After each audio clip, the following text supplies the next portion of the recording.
Question number 1, tell me about yourself. Well, I think that there are 3 characteristics that you need to know about me in order to fully comprehend who I am. First, I have a desire to be in leadership positions in whatever I do. Secondly, I have a strong work ethic. And third, I love success, and I love succeeding in general. So throughout all my experiences in high school and in college, I felt that I have benefited best both myself and the organizations as a whole when I'm in a leadership position. I love being in control, and I love analyzing the organization from top to bottom and bottom to top. I love seeing what improvements we can make, and I like making them on a holistic basis, and that I want to help everyone, not just my team or my sector. So what I've seen is that I just love being in the leadership position for these reasons, and that I'm most active when I'm a leader, and that's when I have the most fun. So when I'm a leader, I feel like I perform to the top of my level all the time. Not that I don't in other positions, but I feel that being in leadership positions, in a leadership position, optimizes my performance. Now, secondly, I feel that my work ethic has brought me very far in life, and I feel that it'll keep going. I grew up in a family filled with small business owners, and the main influence in that being my father. He owns a small business, so I've seen him day after day stay up late, get up early, and put a lot of time in the office to have success and manage to be a very successful businessman himself. So from that, I've seen that in order to gain success, you can't just rely on natural talent. You can't just rely on other people to help you. You have to put in your own due diligence, and you have to put in your time and effort in order to get what you want. So what I've seen, and this is from experience, I can't just rely on my natural smartness or my natural talent. I've seen that when I put in valuable time and I use it efficiently, I can produce great results. So I've seen that I need to have a strong work ethic in order to be successful, which is something that I love being.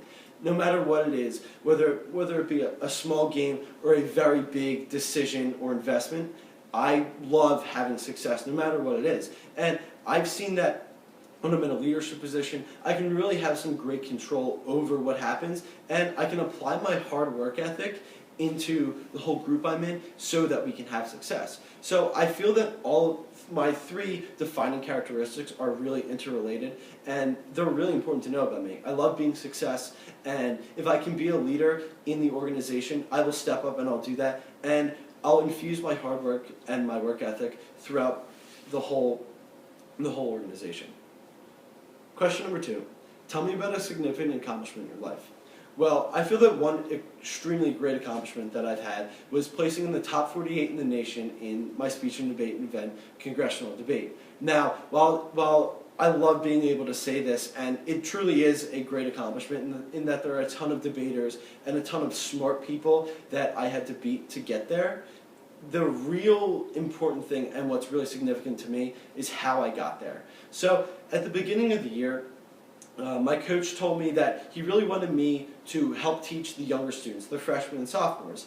And I didn't really expect to be doing this during that time. You know, I was an upperclassman, so I did expect myself to do well, but I didn't think that this was how it would happen. So I was really responsible for teaching them the basis of an argument, how to argue well, and how to do proper research and look at good sources. Now, they would always come to me with questions, and I couldn't be like, oh, hold on, let me just go Google it for you. They could do that themselves. I felt that me having the knowledge would help them and would help myself. So I went a lot more in depth than I initially expected that I would in doing research and performing my own due diligence, and that I was an expert on many topics, and I became just a much more technically sound debater.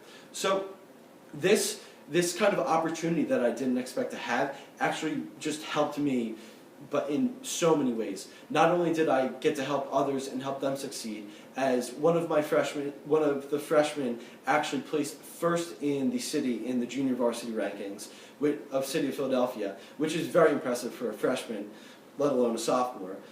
And I myself got to have my own success. So overall, what I saw from that was just a benefit in so many different ways.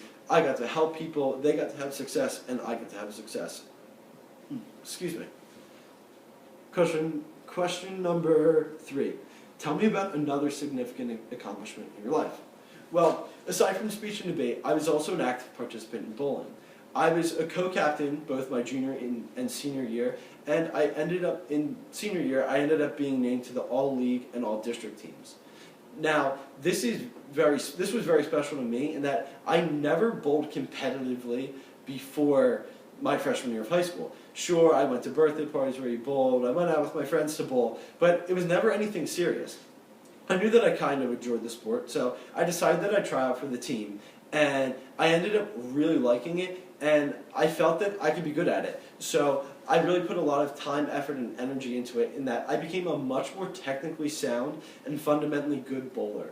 And freshman year, I started out as a 120 average, but through various progressions, and I went through a lot of ups and downs and failures and successes, I ended senior year with an average of 192, which is a huge improvement. I increased my average by 72 pins, which is an astronomical increase over that amount of time. So that was really important to me in that it was something that I had never done before. I really didn't have any natural talent for it. I had to work my way up the ladder, and in order to gain this success, my work ethic really had to come through for me. And my coaches recognized this too. They named me as a co-captain, and the league also saw this as well in that my averages were very good, and my team had the best year that we've had in our history. So overall, that was really important to me in that I had individual success, I showed great improvement, and my team has, and most importantly, my team had success. Question number 4, tell me about one of your weaknesses. Well, I feel that one of my weaknesses is that I'm a perfectionist and that dealing with failure is kind of difficult for me. I never like losing, no matter in what it is. I just love succeeding in general, but sometimes this hurts me in that I get angry and I sometimes don't know where to look when I fail. Now, what I've seen from my various experiences is that a failure isn't necessarily a bad thing. Rather, it's a learning experience. And that's the same with criticisms. When people criticize you, constructively, of course, it's not to make you feel bad or to discourage you. No, it's actually the exact opposite. It's so that you get better. It's so that you can learn from your mistakes and just become better at whatever it is you're doing. And, I mean, I've seen this from reading the Wall Street Journal and various other media outlets in that when they interview CEOs, CFOs, COOs, and when they ask them, oh, why did you make XYZ change to your company? Why did you change this process? It's not because, oh, I just felt like it. No, it's because, oh, we failed because of XYZ in the past, so we have to find a way to change it. Or analysts and various critics have said this and this, so we have to adjust to our market, and we have to concede to the demands of what the consumers want. Now, that's where I want to eventually end up. I want to be in one of these high leadership positions where I'm making those types of decisions. And the only way for me to get there is to learn how to deal with my failures and to learn that failing isn't necessarily a bad thing. Now, I used to look at failing as all situations essentially as either win-lose. But rather, most situations are win-learn. You either win right then or you learn from your experience and you win later. So that's really been important to me in learning that. And even though it's been my weakness, I'm really trying to improve with that because I know that's the only way that I'll be able to get over the top, get over the line that separates the people who are good and the people that are great. And I want to be great, so I'm definitely beginning to work on this weakness. Question number 5. Tell me about a time you have failed. Well, one time that I failed drastically was during my summer job. During the summer, I work as a camp counselor. Now, during my first year, I was a junior counselor. I was pretty inexperienced. I went through 2 years of counseling training, but there was one odd situation one day where 3 of the 4 people that were within our group, me being one of them, were out. And we had 20 campers, so the normal ratio was 1 counselor or adult supervisor to 5 kids. But with me just there, it was 1 to 20 now. It's a much different animal handling 5 kids versus 20 at once. Now, my boss came up to me and said, oh, Joe, do you want any help? Like, I can give you people, we can move people around. Now, being the person that I am, I really wanted to impress my boss. I wanted to show him that I could handle the challenge. And so I said, no, I'm fine. I've got it. Well, I really shouldn't have done that. I really did struggle at it.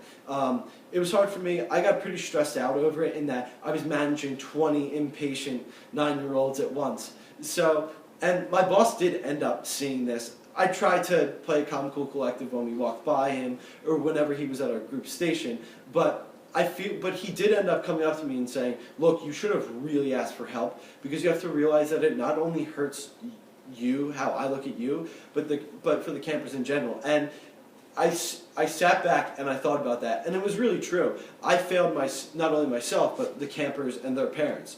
The point of the camp isn't for me to show that, oh, I'm great at being a counselor, I can handle any challenge.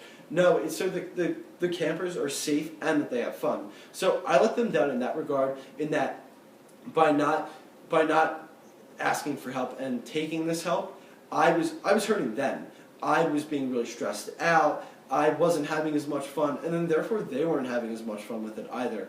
I was more of an annoyance to them than I was a fun time or someone to be around. So overall, what I've seen from that failure, what I've really learned is it's okay to ask for help. Like if you can't handle something, it's important to ask for help, so the people that you're serving or the customers that you're providing to, so that you're not failing them, but also so you're not failing yourself. Question number 6. Tell me about a time where you had a conflict with someone else. So I think one of my biggest conflicts that actually ended up having a very good outcome came from my speech and debate career. Now, as I said before, I was the president of my speech and debate team during my senior year, and one of my best friends was the vice president. So before that, we got along just great, best of friends. But there was a conflict one weekend when debate tournaments are normally held. It was arguably the biggest weekend in speech and debate in the whole year, and we had to decide how to allocate our resources. This was during the summer that we were deciding this, about where to go. Now, I was arguing for one tournament because I thought that it benefited the group as a whole, and it also included my group and could help my friend's group. But he wanted to go to another tournament because it was out and out just great for his group, but he also did have reasons for why it could be beneficial to the whole team. Now, within this, we just kept arguing, and it wasn't really just circular argument. We just agreed to disagree. That wasn't getting anywhere, and we just weren't being productive members, and we were really letting down the rest of the team by not figuring out a schedule and letting them know when they had to be prepared for. So we came up with the idea, and we talked with the moderator and various coaches within the team that we were going to end up going to all of the tournaments that weekend. There were 3 tournaments, so we decided to split our resources and take a poll of team members in where they would rather go and what would benefit them in both learning and going to the highest competition level for their event. So what we ended up doing, we took these polls, we allocated our resources, and we actually came up with a great idea in that, look, we can be even more competitive as a team if we go to all 3 tournaments and allocate these resources. Now, while we had to do some changing around with financials with other tournaments, it proved to be really beneficial to our whole team, and it gave me a great lesson in conflict resolution. Question number 7. Give an example of where you have had to lead others. Now, as I've said, I was the co-captain of my bowling team, I was the president of the speech and debate team, and I was a counselor for 9-year-old children during the summer for 3 summers, as you can see on my resume. So I like to look to something that I did during the school year other than those 2 activities and where I had to lead others. So I volunteered at a Sunday school program at my church parish during the school year on Sundays. I was there. I've been there for a long time. At the time of the story I'm going to tell you, I was there for 5 years as a senior in high school. So I got the drift of everything, and the director of the program had me be in charge of all the volunteers that were all high school aged, and that I would assign them to where they would go, what classes they would be with, how they had to help the teacher, and so on and so forth.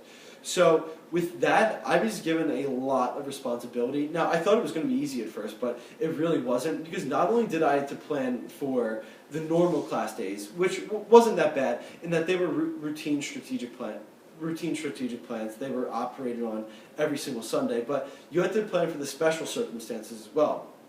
So I had to figure out how the aides would help in our Christmas celebration and our Easter celebration, and that was really difficult, and I had to put a lot of time and effort into that, but overall it ended up being a pretty big success, and that everything ran smoothly. The parents of the kids enjoyed it, and one person even complimented to the director that it was one of the best Christmas and Easter shows that they've ever been a part of in the parish. So I was really proud of that, in that I played a key role in directing others and making the decisions on how things would be run, and that made me feel great in that I was trusted with this type of responsibility, and also that there was great success and that parents were telling us congrats.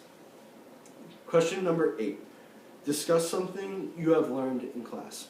Well, I've learned a lot of things in my human resources management class, and I think one thing that's very important is a culture and sticking to your culture.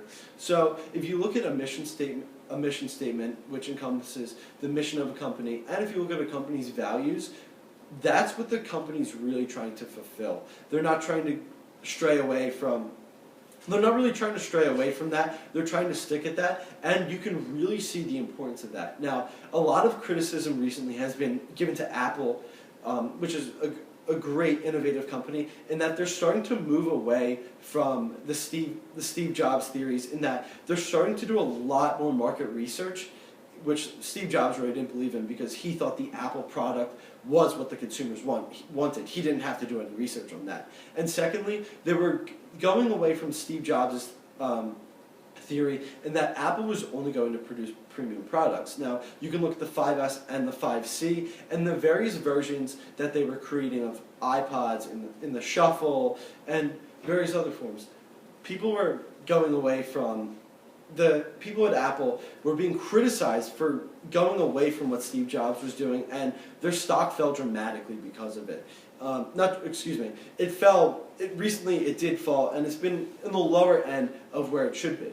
So what I've learned from that is that you have to stick to your values and your vision, because that's what people know you by. And if you stray away from that, they're not going to know their company. They're not going to know the company they're investing in, and they're not going to be sure if they want to stay with that company.